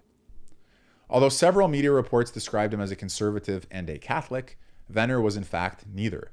A revolutionary and a pagan, Venner was an influential figure in a modern intellectual movement that has sought to recover human values suppressed by 2 centuries of liberalism and 2 millennia of Christianity. The son of a father devoted to the Vichy cause, he had been active in nationalist movements as a young man. In the early 1960s, he served a prison sentence for his involvement in the organization Armée Secrète, OAS, a paramilitary and terrorist organization that sought to defend French Algeria and prevent that country's independence. Okay, so he was involved in this paramilitary terrorist organization that sought to defend French Algeria and prevent its independence. During his time in prison, Venner studied the writings of Lenin, whom he came to admire for extracting a potent political doctrine out of the work of Marx. But Venner concluded that the Cold War conflict between liberalism and communism was deceptive, masking problems that could not be addressed by political activism. The crisis of the West, he resolved, is spiritual and requires a complete rethinking of the nature of European identity. In the 5 decades following his release, Venner turned to authoring books that combined a widely admired prose style with an impressive knowledge of Western literature, philosophy, and art. His death was covered in The New Yorker by the magazine's longtime poetry critic. Venner ended his suicide note by directing readers to his recent books where they could find a clear foreshadowing of his final action and a fuller statement of the ideals that inspired it.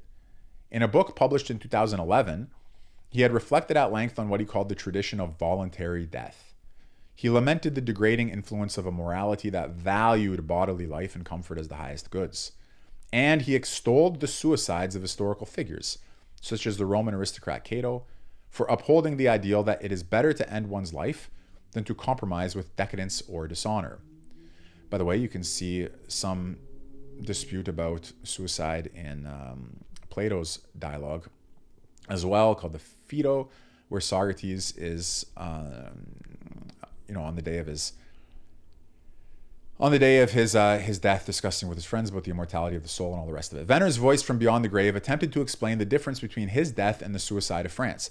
If France was poisoning itself through degenerate values, his suicide bore witness to the noble and heroic ideals that France had rejected.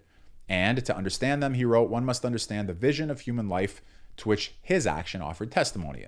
Okay, so his suicide was meant to attest to a possibility that stands in stark contrast to the suicide of France. And what is that vision, asks Matt Rose. I call it the radical right, an intellectual tradition that has long been dismissed as reactionary or irrelevant. But that is changing, and for disconcertingly good reasons. Across our culture, a crisis is unfolding that Dominique Venner and others like him confidently anticipated. We watch as Western nations slide into political dysfunction and social decay.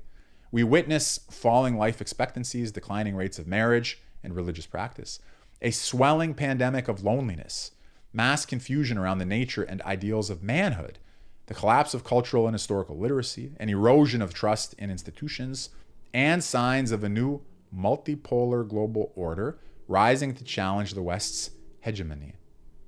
And amid all this, many feel the tremors of a theo-political revolution. We read eulogies for Christianity, no longer written by secular progressives, but by those hailing the ascendancy of a post-Christian right. And by the way, here to repeat, you also have a newly Christianized right and a re-Christianized left. So, interesting times.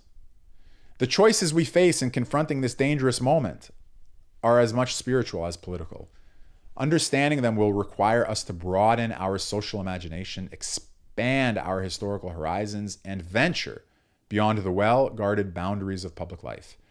In doing this, we will find that we have crucial things to learn from a body of controversial ideas to which Dominique Venner gave voice. I say this not, Matthew Rose emphasizes, to valorize his action or to grant him the posthumous benediction he wished for. Venner's suicide was the self-destructive apotheosis of his dark vision of identity politics. But the ideals that shaped his mind and which stir the passions of many repay serious study. They can help us see and repair the defects in the political traditions that we dearly value. And they can help us understand and renew the Christian tradition to which they are directly opposed. Okay, I like articles like this in the sense that I think it's very important to study people, not because you 100% agree with everything they had to say, but because they give you something to think about. They provoke you into articulating your own positions in a way that maybe you wouldn't have done otherwise. And they offer you insight into the things that matter most. Okay, just give me 1 second here. Oh.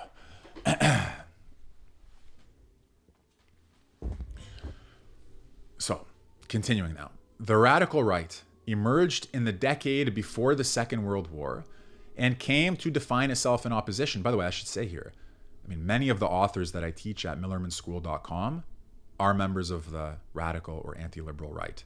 Okay, so this is a position that I take very seriously. I treat with respect. Arthur Moyler Vandenbroek, Carl Schmitt, Dugan, in his own way. The radical right emerged in the decade before the Second World War and came to define itself in opposition to the political consensus that characterized post-war Western democracies. Its leading thinkers came from Germany, Italy, France, and the United States. Together, they told a story about the 20th century, a story that turned a dominant historical narrative on its head. Sorry, hold on, just answering a question in the chat there. The mainstream view treated the peace and prosperity of Western nations as a sign of their fundamental political health. It regarded the victory of democracy in the war as proof that the deepest questions about its legitimacy had been decisively answered. Okay, that's the sort of end of history thesis. It saw the global influence of Western values and habits as evidence of its civilizational triumph, right? We won, so we're the best. And it saw the history of the West as one of progressive development toward its present form. The story of the West began in Plato and triumphed in NATO, or so the narrative went.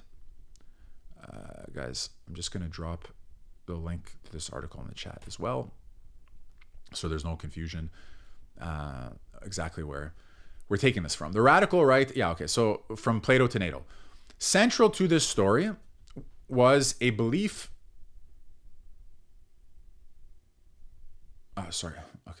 Central to this story was a belief in the unique legitimacy of liberal democracy. We back, I accidentally hit I think it should be still streaming, right? To its defenders, liberal democracy was the form of political life that reflected the values shared by all reasonable persons. Okay, so to be human is to be liberal. This is the underlying thesis. Liberal democracy discovers the truth of reasonable humanity. That's the underlying idea. This consensus regarded human beings as free and equal by nature. It saw legitimate authority resting on the consent of the governed. It understood the chief purpose of government to be the protection of individual rights under the rule of law. And it believed in the separation of politics from divisive religious questions. As we discussed in the stream on Ratzinger, right? Where do you draw the line? Why do you draw the line? However sharply the left and right disagreed about how to protect freedom and promote equality, they did not disagree about their supreme importance. For many in the post-war era, it was therefore easier to imagine the end of the world than to imagine the end of liberalism. The radical right told a starkly different story and imagined a dramatically different future. By the way, again, if you haven't read Peter Thiel's Straussian Moment, you should, because it also shows you why you need to consider the radical right, why the liberal democratic consensus was shattered for him with the attacks of 9/11. The radical right told a starkly different story and imagined a dramatically different future. It saw the West's preoccupation with material wealth and economic growth as a sign of its moral decadence and spiritual poverty. Okay, like you see with Ebola, for example. It saw liberal democracy not as the antipode of communism, but its twin, an ideology that restricted thought, uprooted cultures, and leveled social differences no less effectively than Marxism did. It saw the West's openness to immigration and fascination with multiculturalism as evidence of a paralyzing insecurity about its own identity and a sign of its willful blindness to the reality of human differences.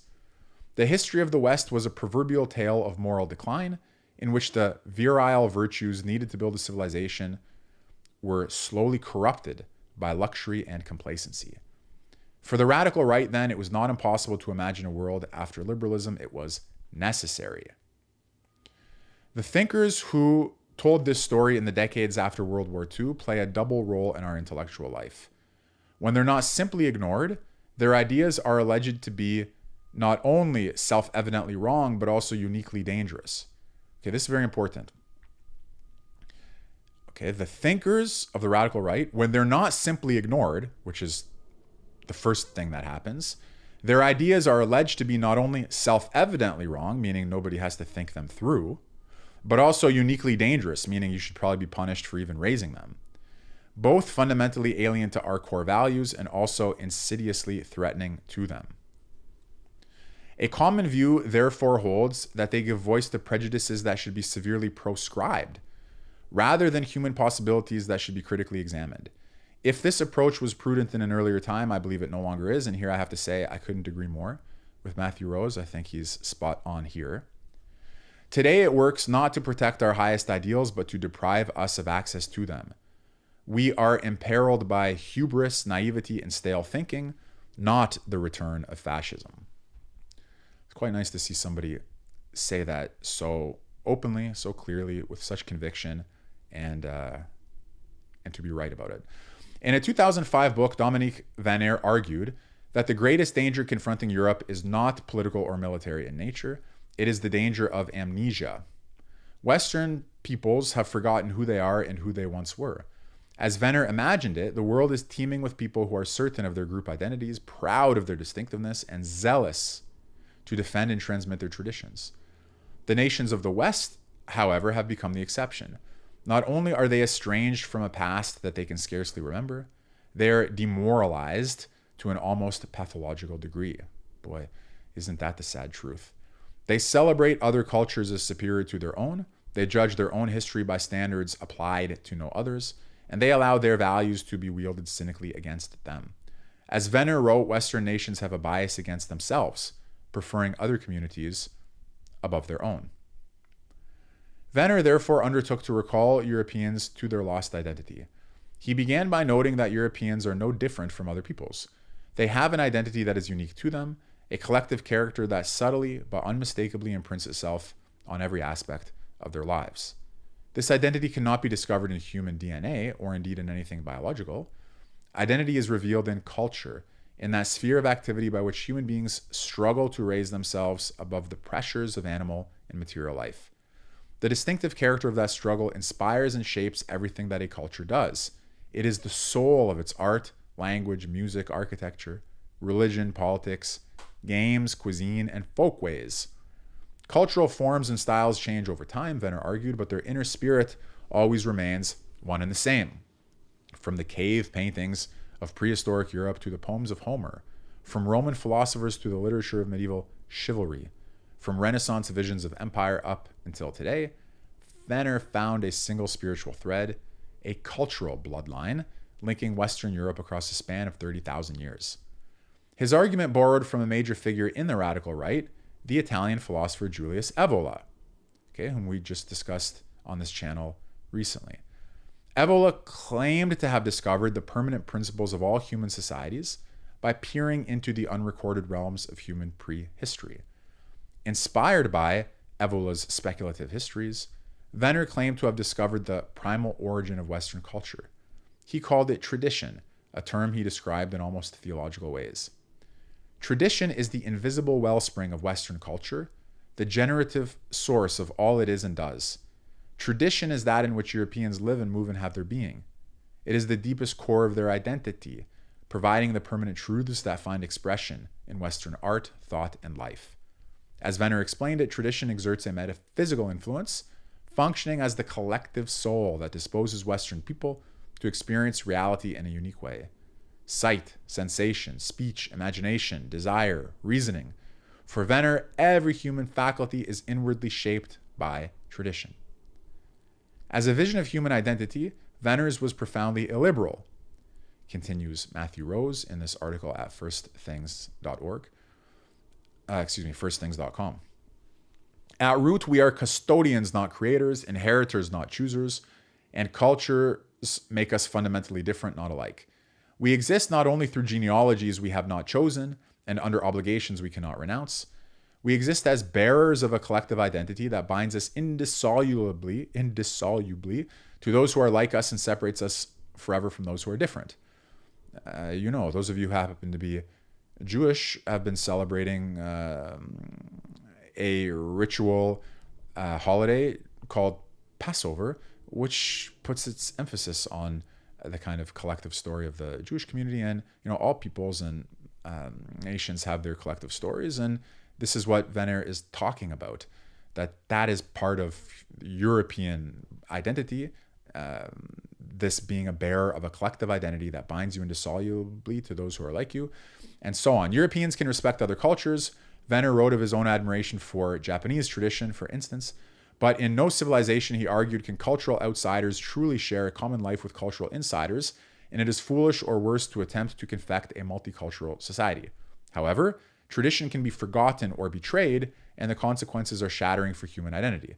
Venner attributed the chaos of modern culture to the illusion that human identity can be discovered only when we are freed from compulsions of custom and the impositions of the past. Venner affirmed the opposite. An individual severed from tradition can have no identity at all. Okay, another crucial point, generally you'll find this anywhere somebody's discussing the crisis of liberalism.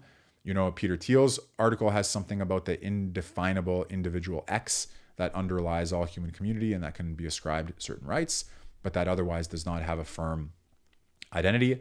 And Dugin, when he writes about liberalism and nominalism, writes about the individual as being freed from all collective identity, tracing that to the increase in not only post-gender identity, but also post-human identity. Okay, so the individual can't identify as a Catholic, shouldn't identify as an Italian, and eventually he shouldn't even identify as a human.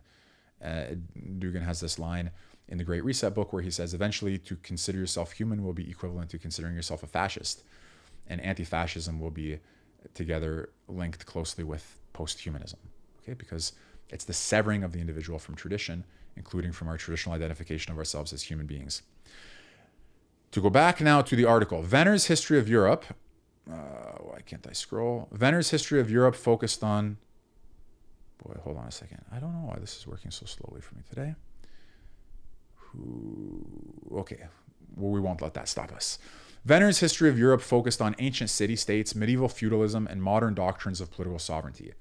Pagan, Christian, and secular societies had different intellectual and artistic styles, as well as seemingly profound differences in religious faith and practice. But what they had in common, he maintained, was far more important and grounded the deep continuity of European identity over time. It was a code of conduct informed by an ethic of heroism. The West was founded on a heroic conception of life and ethics of honor, he wrote, and sought to build its political order based on the hierarchy of merit and value. What Venner called an ethics of honor explained a special aspect of European identity. Western culture is often noted for its individualism and competitiveness, as well as its celebration of rebels, explorers, founders, and visionaries. Venner sought to explain this dynamism by tracing its origins to an ethical code that accorded social status through competition. In its purest and most traditional form, competition was not motivated by a desire for wealth, resources, or even power.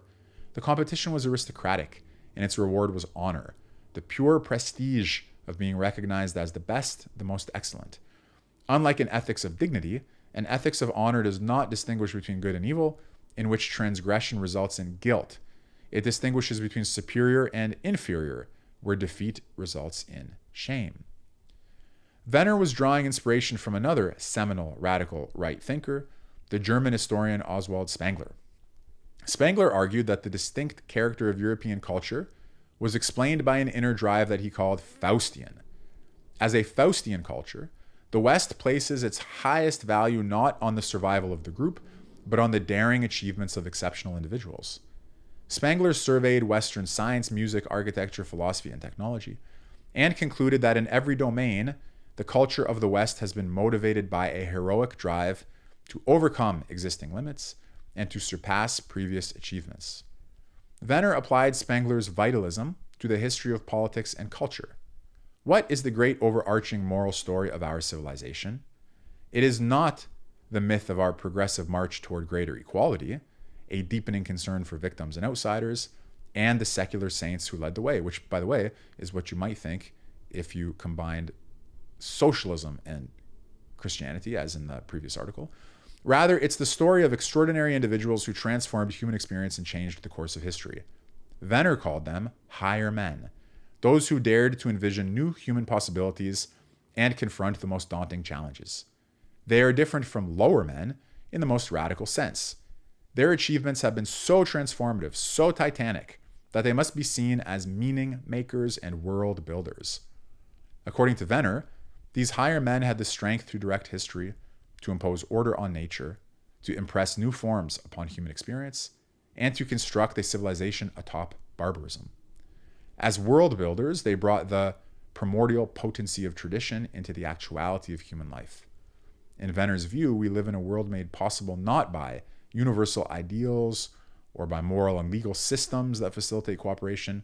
We live in patterns of meaning and order that are the legacies of Promethean men, the sole and true benefactors of humanity. Okay, continuing here, this article on the suicide of the radical right, written by Matthew Rose and published in First Things. The human condition is therefore one of struggle. Venner wrote several books on the history of hunting and firearms, and he often described his vocation as a writer in martial terms. His interpretation of Western culture emphasized the essential and even creative role of human aggression. Struggle exists firstly in the primal conflict between man and the natural world, as humanity aspires to raise itself above mere survival. Culture is the hard-won product of a life-or-death struggle to control nature and to transcend the ways we are pulled down by its necessities. Conflict also exists between human beings, not simply the animal competition over goods and resources, but also the human battle for honor and prestige, noble attainments that hold material rewards in contempt. Without struggle, without the fight for values, symbols, and ideals higher than bodily survival and well-being, there's no culture and therefore no humanity. So you could say, as I was about to say, but he says it himself, for Venner, conflict in its most human mode is not destructive. It is, as Heraclitus wrote, the father of all things. Okay, so a struggle or conflict or war or strife is the father of all things. And note here, by the way, to return to Carl Schmitt's concept of the political, so you could say, what about a world that has become pacified, a peaceful world? You could ask about such a world, is it possible? But you could also ask, is it desirable? And on one hand, it would seem very weird not to desire a peaceful world.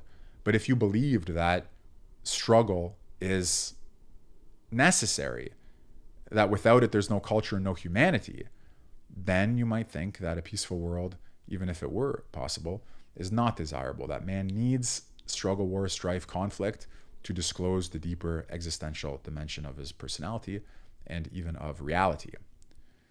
Back to the article. Venner's exaltation of creative conflict expresses a key idea of the radical right, rejecting as dystopia what other intellectual traditions have envisioned as a utopia. Imagine a world of peace, comfort, equality, and cooperation, a world in which conflict, suffering, violence, and inequality no longer brutalize. For both liberalism and communism, this world represents the hope of man and the goal of history, the final stage of our political development. As we said before, swords into plowshares and all that. For Venner, however, such a world is so domesticated and deformed as to be no longer human at all. Venner's fear was not that history would reach such a post-human condition. He worried that this utopian ideal of perpetual peace and prosperity had already crippled the Western soul by undermining the manly spirit of competition and conflict for the sake of excellence. Okay, you can read about that sort of thing in BAP as well, right? The manly spirit of competition and conflict for the sake of excellence. A vision of political life that seeks to increase pleasure and reduce pain, to protect the weak and restrain the strong, and to promote safety and diminish risk. This is a recipe for decadence, Venner argued, not a charter for humanity. Under its enervating influence, human beings will grow jealous of their mediocrity and resentful toward those who aim for higher things. Venner did not regard violence as an intrinsic good. Rather, he held that Western humanity had forgotten that man must cultivate the strength to master himself and his environment, and that the highest excellences are attained only through suffering, risk, and a taste for adventure. Venner's praise of human struggle drew from the writings of Junger and Schmitt.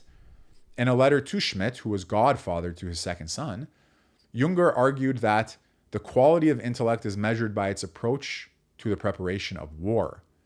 And he lamented that the wildness, brutality, and bright colors of human desire had been smothered by modern civilization.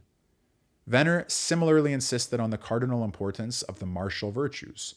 Courage, loyalty, strength, and patriotism are the most important virtues because they make other virtues possible.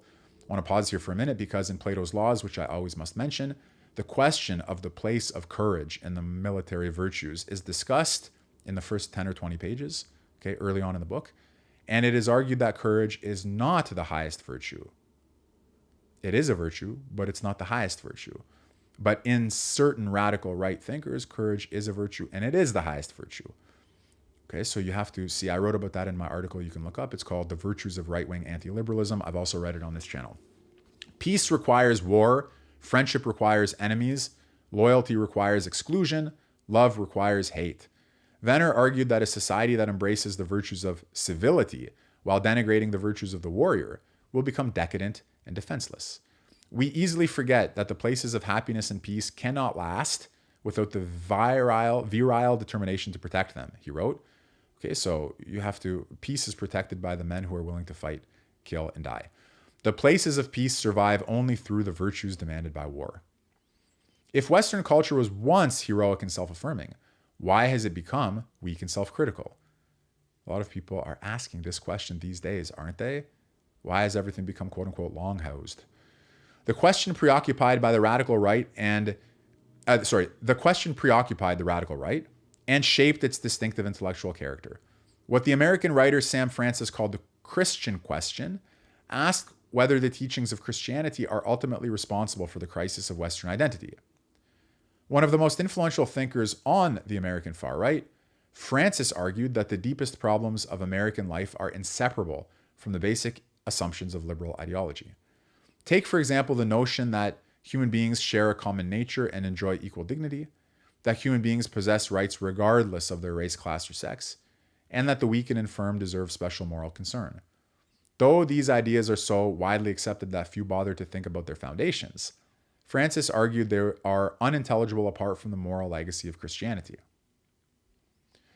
Francis was circumspect about whether Christianity is the true cause of Western decline. Venner was not. He maintained that nihilism had been woven into the fabric of Western civilization by biblical religion.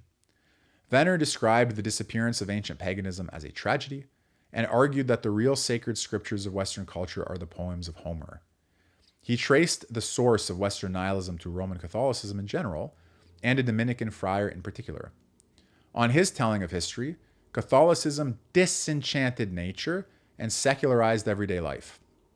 Its doctrines transformed a world full of gods, rituals, and spirits into a spiritually inert space where salvation is sought and only attained in another world. But it was the rationalism of Aquinas, Venner charged, that paved the way to our current crisis. Aquinas' concern with a transcendent realm of abstract concepts had the unintended effect of suppressing human vitality and draining life of its spiritually charged natural meaning. St. Thomas and his followers fostered a culture that put intellect over passion, grace over nature, and concepts over reality. The tragedy of Thomism, Venner claimed, is that it uproots believers from their ancestral traditions, turning them instead to the pursuit of abstract universal ideals. Christian theology appears to no longer set the terms of our culture. This is a deception, Venner explained. Our vocabulary has changed, not our basic outlook. Our new God terms are justice, equality, freedom, and tolerance, omnipotent, abstract nouns that have replaced an omnipotent deity in the idiom of our civic piety. For the radical right, the sacral power of these words, justice, equality, freedom, and tolerance, is evidence that our culture remains haunted by Christian assumptions. Christianity's legacy is not found in its creed or churches, which can pass away with no loss of its cultural hegemony. I'll pause for a minute, relate this to the previous article, right? He's saying, look, yes, there's a link between communism and Christianity. And that's why we need to overcome both communism and Christianity. The lasting effects of Christianity arise from its revolutionary transformation of morality, the cunning power that can take on religious or secular forms. Christianity gave rise to a new morality and a new humanism, setting the Western world on a deviant course.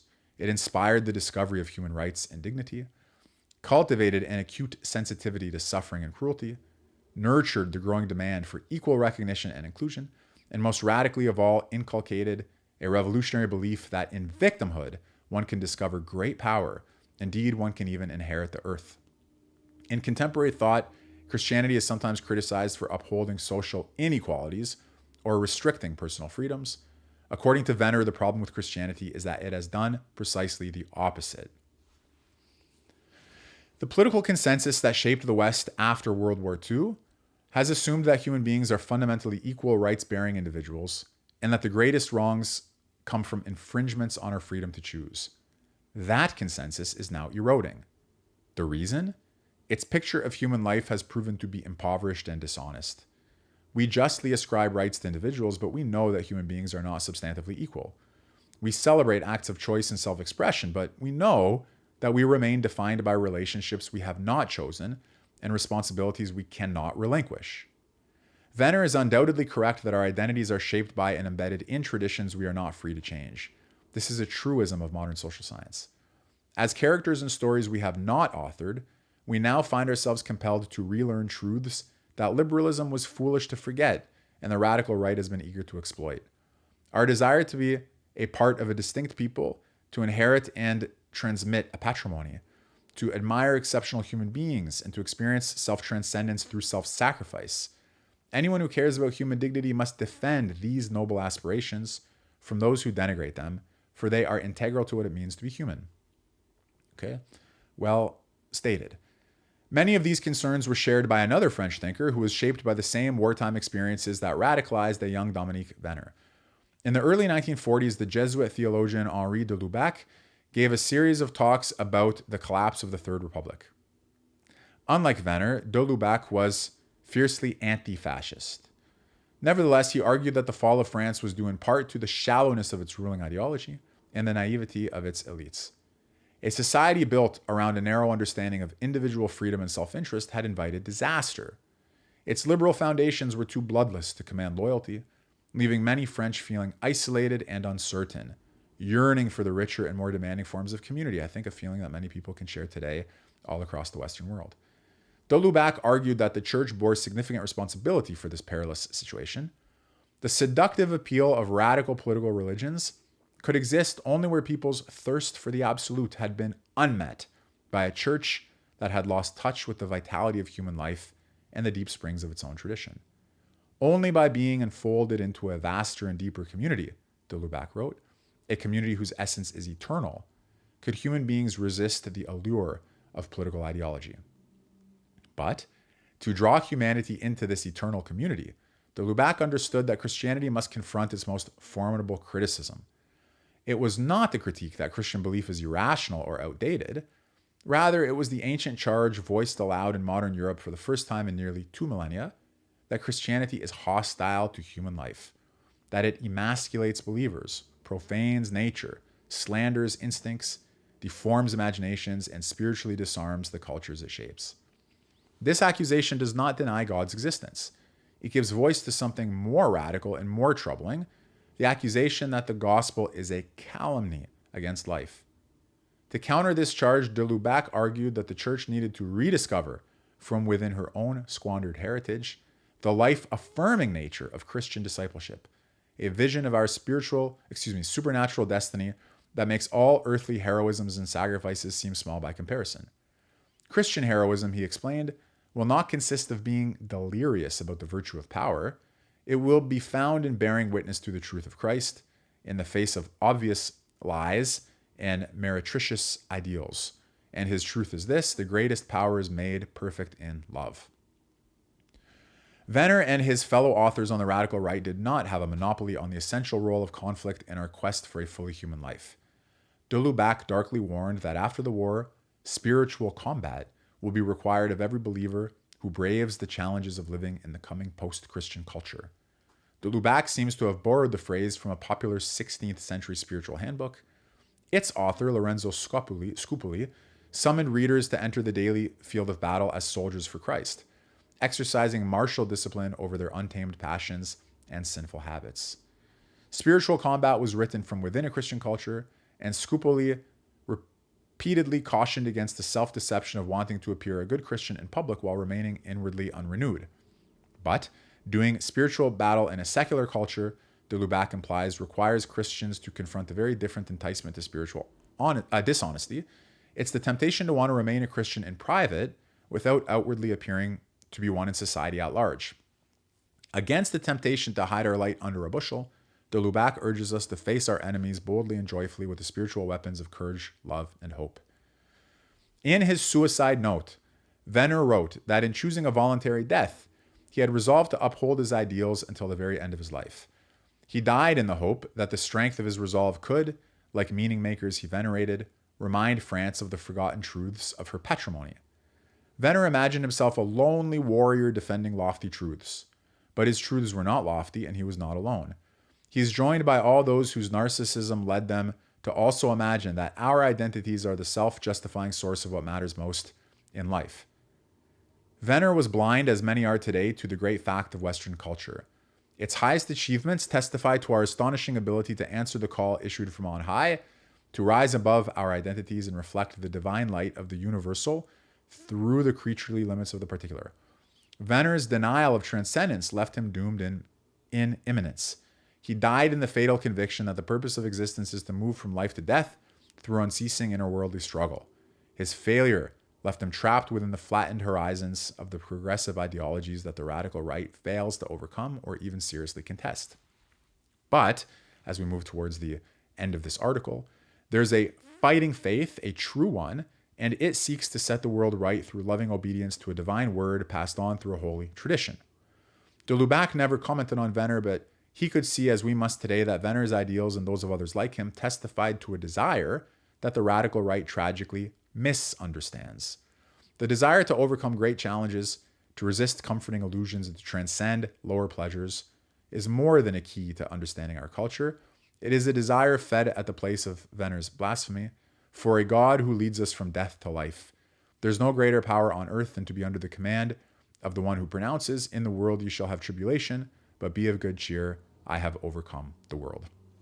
Okay, very nice piece of writing there, insightful, moving, and thought-provoking. Matthew Rose, director of the Barry Center at the Morningside Institute. This essay was delivered as a lecture at Providence College. That's nice, and it's published here in First Things. So as always, whenever I read an article here, I strongly recommend you check out the people and the places. So Matthew Rose, look into him. He's got a book on anti-liberalism and other things that you should consider. First Things, great publication. Okay, very nice to be able to have places and people who give us something to think about. So that was Suicide of the Radical Right. We also read, to remind you, The Political Philosophy of Joseph Ratzinger. That was published at the European Conservative, as well as Christianity, Morality, and Socialism. I'll get that on screen for you, by Dustin Guastella, published at Jacobin.com. So 3 very nice articles today on the theme of Christianity and political thought.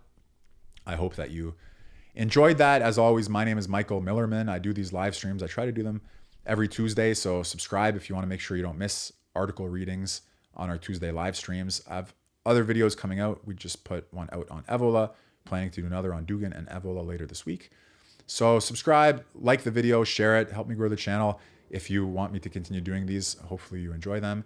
And once again, I have to remind you, millermanschool.substack.com is a place where I put short musings once a week or so. And millermanschool.com is where I teach online courses, private tutoring, and a membership. So check that all out. Guys, great being with you. Enjoy your Tuesday. Take care. Be well. Goodbye.